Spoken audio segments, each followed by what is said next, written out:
Hi everyone, welcome to Tripp Advisor. It is Friday, so it's a time for another Film Friday episode. And as you can see, I'm all dressed up with no place to go. Special episode today because those of you that know anything about movies and film seasons know that we are in award season. This Sunday evening is the Golden Globes, which kind of officially kicks off the rest of the major awards leading into, of course, the Academy Awards, which is, because of the pandemic, been delayed to late April. So for the next 2 months, there's going to be a lot of buzz about a lot of the best films, the best performances, the best directors, screenplays, etc. from the past year. It was a unique year for film, but it turned out to be a really solid year for film, and we'll be celebrating some of the top films and performances this Sunday evening at the annual Golden Globe Awards. So I'm just going to spend a few minutes today making my predictions. I've got my ballot in hand here. So I'm going to make 2 picks for each category. My heart pick and my head pick. The one that I want to win each category, and if I'm being honest, the one that I have a hunch or I think will. However, picking Golden Globe winners, if you've been following over the years, is kind of like throwing darts in the dark. It really is a bit of a crapshoot. There usually is some surprises. So let me take off these glasses first so I can see what I'm reading and what I'm doing. But before I get to the nominations, I got to get something off my chest. This week, the LA Times broke a story that wasn't really surprising to me, but it was discouraging nonetheless. And it relates to not the Golden Globe Awards ceremony themselves, but the body behind the Golden Globes, those that are responsible for voting for the nominees and the winners of the Golden Globes. And some of you may not be familiar, but how the voting works for the Golden Globe ceremony is it's a group of 87 members, and they make up what's called the Hollywood Foreign Press Association, the HFPA for short. It's a nonprofit group of journalists, and they report on American media for international outlets around the world. And the LA Times broke a story just in the last week that basically shed light on the reality, the sad reality, that of the 87-member group, there are no black members represented. There are some people of color, but there are no black members currently on the Hollywood Foreign Press Association. 87-member group around the world. This is just atrocious, especially given the amount of talented black performances this year, black films, black directors. There is a lot to celebrate in both the black community, the Asian community, etc. this year, maybe more than ever in recent years. So for this group not to include any black folks represented, I just find that ridiculous. And beyond that, the HFPA has also come under fire. There's been some investigations and allegations of some of the actual studios giving money to kind of buy some votes, some bribery sort of behind the scenes. One of my favorite films of the year, Minari, was actually ineligible from being nominated to the Best Picture category because of some strange, ridiculous, obscure rule that says each film that is nominated has to be more than 50% in English, even though it is made by an American director. So that's been relegated to Best Foreign Film. And I mentioned the lack of black representation. When you look at the nominations, I mean, some of the biggest films this year that have been winning, or at least nominated at other award ceremonies, I'm thinking of The Five Bloods, directed by Spike Lee, with a black cast, and Ma Rainey's Black Bottom, with the late Chadwick Boseman, Viola Davis. They're both nominated at the Golden Globes for acting, but those films were snubbed. And so there's a lot of controversy. I've often had a love-hate relationship with the Golden Globes Award for this very reason. And hopefully they can become more of a diverse group moving forward, and they can reconcile some of this. Just needed to get all that off my chest because it was pretty discouraging when that news broke this week. That being said, having got that rant off my chest, Let's turn to the ballot, to the nominees here. And we're going to start with some of the smaller categories, and we'll work our way up to the Best Picture. Some of you may not know, too, that in the Golden Globe ceremonies for the acting and the Best Picture awards, they're separated by genre. So there's drama category, and then there's music or comedy category. But let's start with Best Original Song. I've got my ballot here in front of me. This is for any motion picture. And so we've got Fight for You from Judas and the Black Messiah, Hear My Voice, The Trial of the Chicago 7, AOC Scene from The Life Ahead, Speak Now from One Night in Miami, and Tigress and Tweed from the United States versus Billie Holiday. I must confess I have not seen the United States versus Billie Holiday yet, but all the buzz has been around, and rightfully so, for Speak Now, a wonderful song from a solid film, One Night in Miami. And so that's the one I want to win, and I think that is the one that will win. I think, Fight for You possibly has an outside shot. But I think the smart money is on Speak Now, and that's both my pick, and I'd be happy to see that one win for Best Original Song. Moving on to Best Original Score in a motion picture, we've got The Midnight Sky, we've got the score from Tenet, News of the World, Mank, and Soul. So I look at this and I'm like, this is the category with 5 films that, for me personally, were underwhelming and disappointing. These are not my favorite films of the year by any stretch of the imagination. However, probably the best part of most of these films for me was, in fact, the score. So I have no issues with these being nominated. You might notice that the dynamic duo of Trent Reznor and Atticus Ross, they're a double nominee in this category, both for Mank and Soul.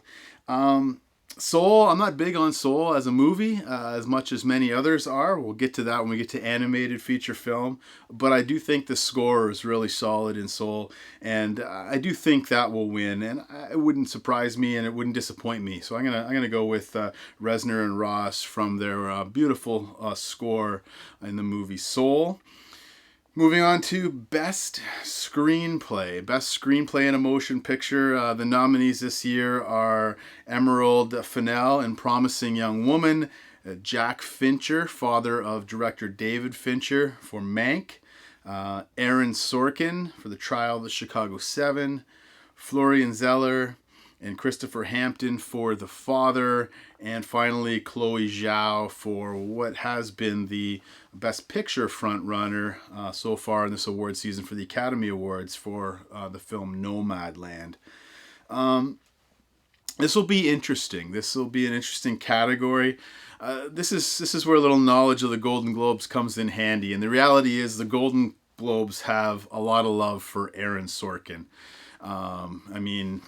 He has been a master screenplay writer over the years. He's a multiple Golden Globe winner of The Social Network, probably his most famous screenplay. And I think he will win the screenplay for The Trial of the Chicago 7.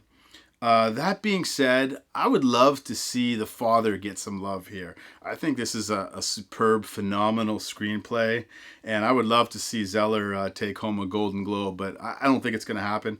I think Sorkin, I'd be surprised if Sorkin doesn't win this category in particular. I think The Trial of Chicago 7, this is their best shot tonight probably, on Sunday night, is for Best Screenplay. And so I think Sorkin takes this one. Moving on to Best Director. So the nominees for Best Director, again, Emerald Fennell, a Promising Young Woman, getting some love from the Hollywood Foreign Press here. David Fincher, who directed Mank, recognizable director for many, I'm sure. Regina King, this is her first time directing a film, very successful film, One Night in Miami. Nice to see her getting a nomination. Aaron Sorkin again, who not only wrote the screenplay but directed Trial of the Chicago 7, and Chloe Zhao for Nomadland.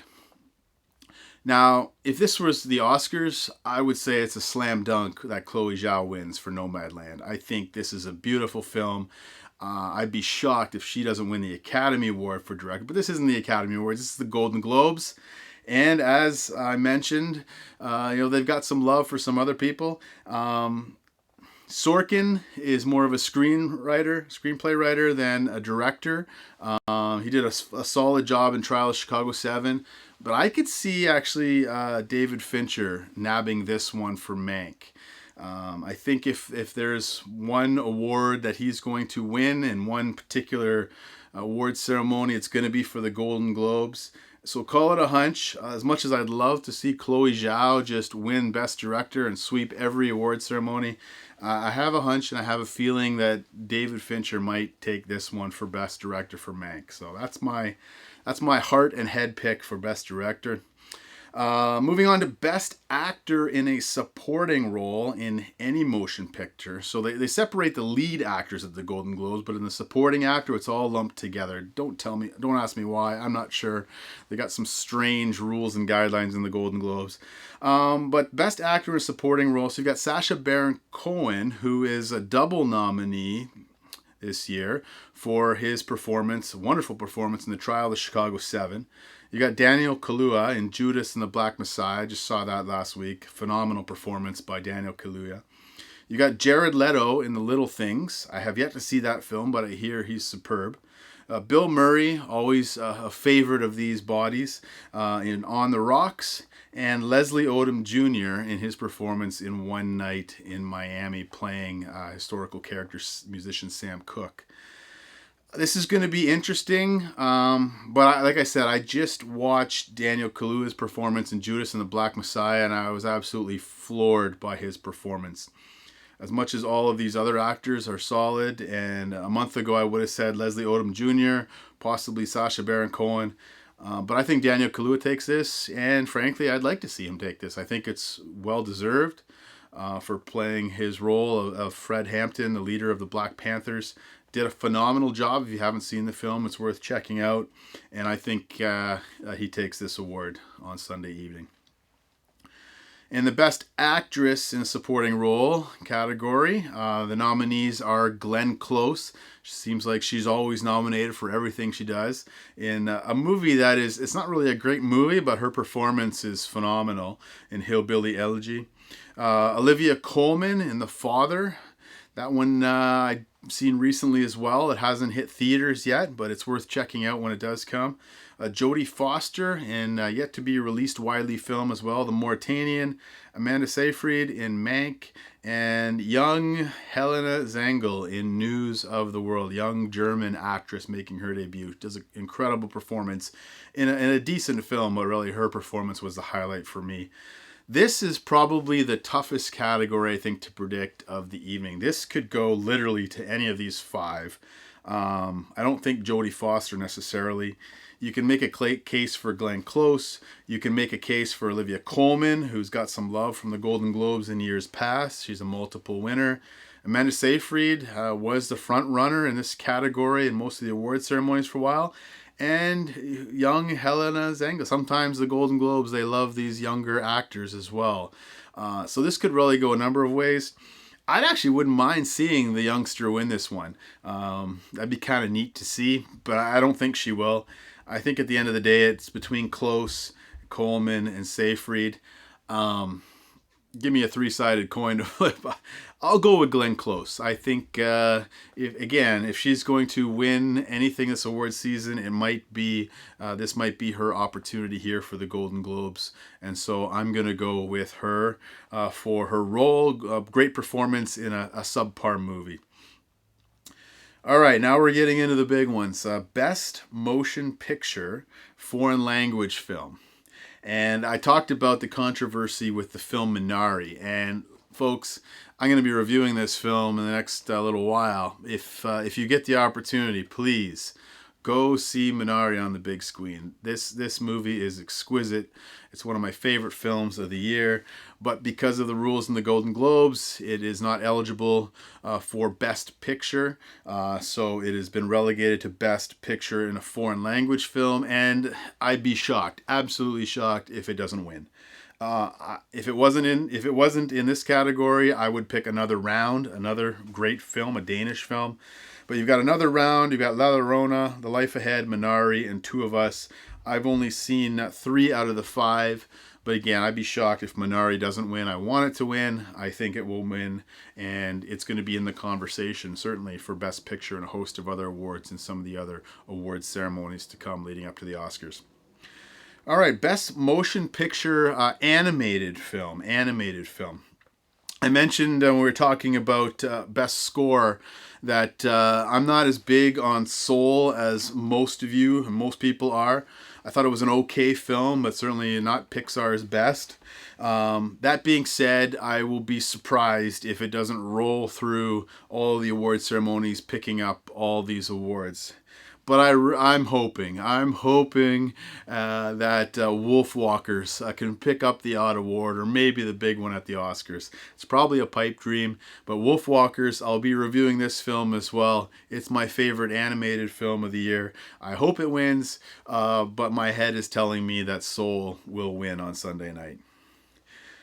All right, moving on to Best Actor in a Motion Picture in Musical or Comedy. And now here's where we start to separate the categories, drama and music and comedy. So you've got some interesting nominees here. The reality is that I don't think any of these in this side will be making the cut for the future awards ceremonies. The only reason they're nominated here is because of the separation between drama and music comedy. So you've got Sacha Baron Cohen. Again, a double nominee this weekend for his lead role in Borat subsequent movie film, hilarious sequel in the Borat franchise. Got a surprise nominee, a bit of a surprise, James Corden in The Prom. You've got Lin-Manuel Miranda in Hamilton, and if you haven't seen Hamilton, it's on Disney Plus, and it's just a phenomenal musical. It's worth checking out if you haven't seen it yet. A phenomenal performance by Miranda. Dev Patel in The Personal History of David Copperfield. I must confess I have not seen that one yet. And Andy Samberg gives a great performance in a pretty funny, unique film this year, Palm Springs. Again, there are a couple ways this one could shake out, I think. But at the end of the day, I think it's between Sacha Baron Cohen and Lin-Manuel Miranda. And it all depends which way the voters want to go on this one. It could either go with the sort of the off-the-wall comedy, or it could go with a film that's not really a movie, but really is a musical. And so it'll be interesting to see which way the voters go in the Hollywood Foreign Press Association. I'd love to see Miranda get some love here. I would love to see Hamilton get some recognition because it's not eligible for the Academy Awards. It'd be nice to see it get some love for the Golden Globes. That being said, again, call it a hunch. I think because Sacha Baron Cohen won't win for his other nomination, I think the Hollywood Foreign Press does give him the nod for this one here, and he wins for his performance in Borat. So as much as I hope Hamilton is recognized for Miranda's performance, I think Sacha Baron Cohen takes this one. Best Actress now, same category, musical or comedy. Our nominees are Maria Bakalova, again in Borat, subsequent movie film. Kate Hudson, very much a surprise nominee from a film called Music. Michelle Pfeiffer in The French Exit. Rosamund Pike, solid actress in I Care a Lot. And the beloved Anya Taylor-Joy in Emma. This one is pretty easy to call, I think, and I'd be shocked if Maria Bakalova does not win this one. She's the only one on this list that's getting some momentum and getting some possible nominations in future award ceremonies. She may even get a nomination for the Academy Awards. And by the way, the Academy Award nominations will be announced on March the 15th. And so I hope she wins, and I think she wins, and I'm fairly confident that she will win this one for hilarious, a wonderful performance in Borat subsequent movie film. All right, we've got 4 categories left. We've got now Best Motion Picture in a musical or comedy. And again, I think this is going to be Borat and Hamilton going head to head. You've got Borat, you've got Hamilton, you've got Palm Springs, you've got Music, and you've got The Prom. So you basically got 3 musical films against 2 comedy films. as much as I'd love to see maybe a Palm Springs get recognized here or a Hamilton getting recognized here, I think it's going to be a good night for Borat. I just have a feeling that Borat's going to sweep through these categories. And as much as I'd love to see a Palm Springs or even better, a Hamilton get recognized, I might be wrong. They might go Hamilton on both, but I think it's going to be Borat's night, and I think Borat's subsequent movie film. I think it's the right film for the right cultural moment, and I think the HFPA will recognize it. That brings us now to the drama category. Best Actor in a Motion Picture. And we've got some heavyweights in this category, some that you will see popping up again at the Academy Awards in April. You've got Riz Ahmed in The Sound of Metal, phenomenal performance and a great film. I'll be reviewing that film as well.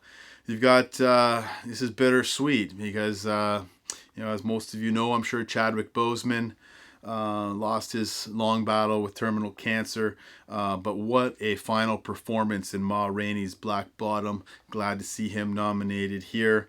Anthony Hopkins, phenomenal performance. I've gone on record and said to some friends that I think this is Anthony Hopkins' best performance ever. I know that's saying a lot when you look at some of his previous performances, Hannibal Lecter, etc.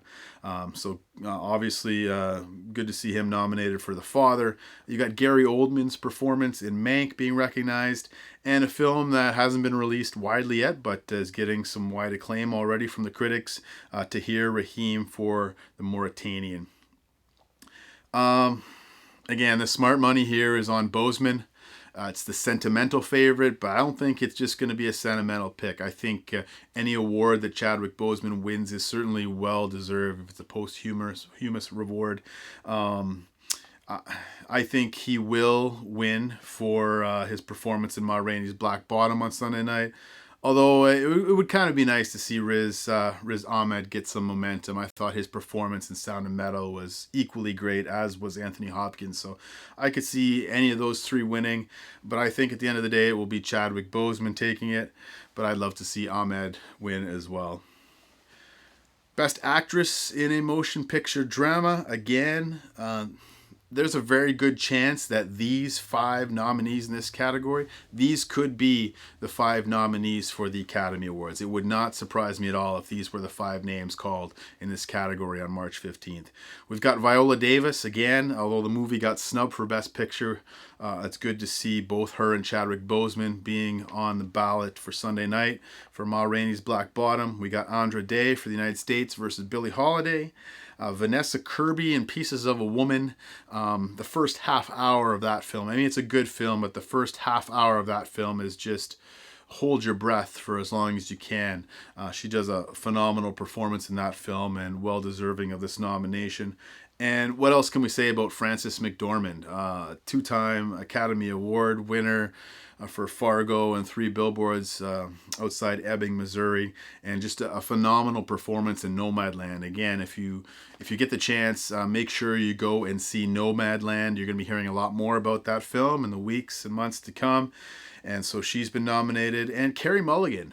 This film, Promising Young Woman. It's a bold, audacious film by a first-time director. And it's getting a lot of love, and her performance is getting a lot of love, and rightfully so. So this is interesting. I really love to see Frances McDormand win this. I love everything, every movie that she's in is phenomenal. And this is a great performance by her. But I have a sense, and again, this is the Golden Globes, so some wacky things could happen. I just have a feeling, and Promising Young Woman's been getting a lot of love lately, and I just think this might be the breakthrough opportunity for Carey Mulligan. I don't think she'll win the Academy Award, but I think she has a shot here at the Golden Globe. So I want McDormand to win. Call it a hunch. I think Carey Mulligan actually takes it on Sunday night for Promising Young Woman. And last but not least, I guess the big one, or one of the big ones, Best Motion Picture Drama. Again, all 5 of these films, I'd be shocked, and they're all slam dunk nominations for the Academy Awards. Again, it's limited to 5 in this category here. The Academy Awards could be up to 10 films nominated. And you will be seeing all 5 of these nominated again, I'm sure, for the Academy Awards. You've got The Father, you've got Mank, you've got Nomadland, you've got Promising Young Woman, and you've got Trial of the Chicago 7. And again, Nomadland is the front runner right now in the odds for the Oscars. But this isn't the Oscars. This is the Golden Globes. And as I've said already, the Golden Globes, they love the crowd-pleasing movies. They love Aaron Sorkin. And so I certainly hope for Nomadland in this category because I adore that film. Trial of Chicago 7, a solid film, a crowd pleaser. This is the type of film that the Golden Globes typically award this award to. Looking in years past, they've awarded crowd pleasers like Green Book. They've awarded, I believe, Bohemian Rhapsody as well. Solid films, but not necessarily my favorites or the best of those years. And I think the smart money says the Trial of the Chicago 7 here tonight. Of course, this is, again, it's like throwing darts in the dark. I don't know. You can all laugh at me next week when I hang my head in shame because I only got 10 to 15% of these right. But those are my hopes and those are my picks. This is all part of the fun as awards season is upon us. And so, hey, in the comments section, why don't you let me know? Will you be watching the Golden Globes? And what are your favorite movies of the year? What are the films that you're hoping and you think will win? Of course, Golden Globe is not just about films. It's about TV shows as well. When my wife and I looked at the ballot, I immediately went to the films and she immediately went to the TV shows. I don't watch a lot of television. I'm more into the movies. So whether you're into TV or you're into film or both, Golden Globes, it should be a great evening. It'll be certainly unique to see it in the midst of this pandemic, the format of the show. But Sunday evening, Golden Globes Awards, I'm excited, and I'm excited for the next couple of months as we roll on one day at a time closer to the Academy Awards on, I believe, April the 25th. And so, hey, thanks for joining me on this special edition of Film Friday. And hey, cheers to you and yours as you watch the Golden Globes, if you plan to do so. And hey, get out to see some of these movies. I'll be reviewing some of these movies that are nominated in the next few weeks. I'll be doing my best of series, best animated film, best foreign film. And then when the Best Pictures nominees are announced for the Academy Awards, I will be reviewing each and every one of those as well. Hey, so enjoy your weekend, enjoy the Golden Globes, and I will see you again next week here at TripAdvisor. Take care.